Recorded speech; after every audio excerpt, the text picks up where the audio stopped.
आज हाम्रो किचनमा के पाक्दैछ हेरौँ ल चैते दसैँको।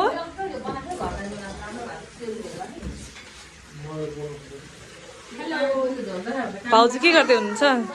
पिठो मुस्दै परोठाको लागि। ए ल ल ल मिठो बनाउनु पर्छ है। नफालिदिनु नि, किन फाल्नु हौ? हेलो दादा हाम्रो hero heroine Avinash Diyali. It's me Avinash Diyali. I am from Sarla हरेन सिक्स सर्ला नेपाल। यहाँ हाम्रो चिकन पाक्दैछ। कुक कसले गर्नुभएको? दादाले हो। अविनाश दियालीले।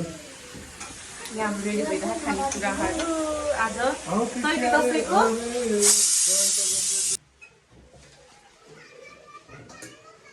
खुसीका हेलो भनिदेऊ।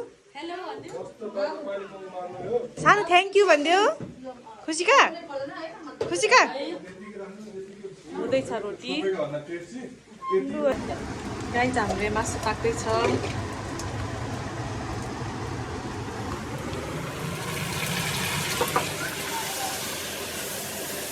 मासु बनाउँदै हुनुहुन्छ मम्मीले?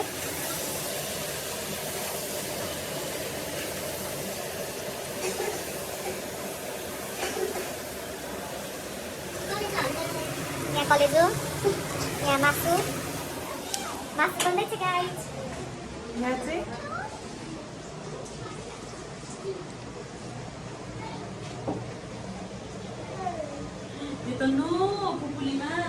पराठा बन्दैछ। यहाँ आलु पराठा सबैले राखेको यो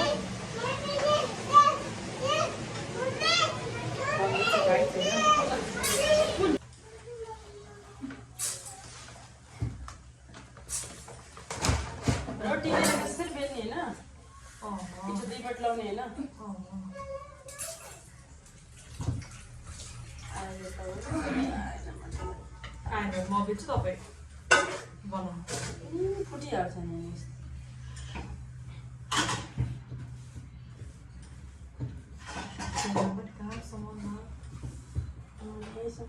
अपरेट हुन्छ नि स्वाई स्वाई स्वाई चाहिँ रोटी घुम्छ त बेङ्गाले।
के पाक्यो?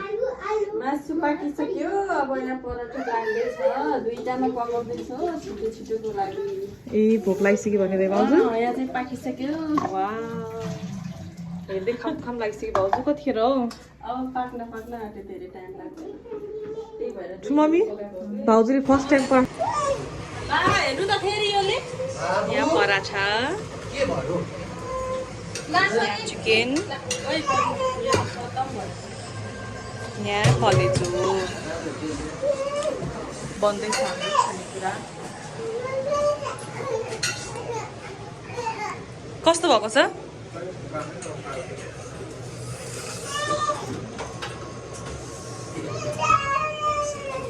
दादा के को वेटिङमा बस्नुभयो? पराठा बन्दैछ। पराठा कतिको भोक लाग्यो? भोक लागेन? भोकमा लागि मान्छे तर भोक चाहिँ जोर भइसक्यो हाम्रो सब खानेकुराहरू। पराठा कस्तो भयो? तातो भयो। मिठो छ? छ अरे हामीले बनाएको पराठा तरकारी भाउजू मिठो छ अरे के कमेन्ट आएन हाम्रो खानेकुरामा खाना पाएपछि कहाँ कमेन्ट आउँछ खुसी हुनु त अब केही हुँदैन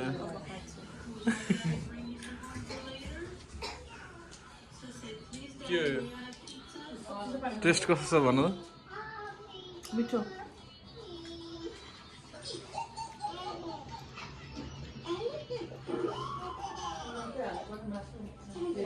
यस्तो पराठा खानु भाग्यमा श्री लेख्नुपर्छ देऊ त यता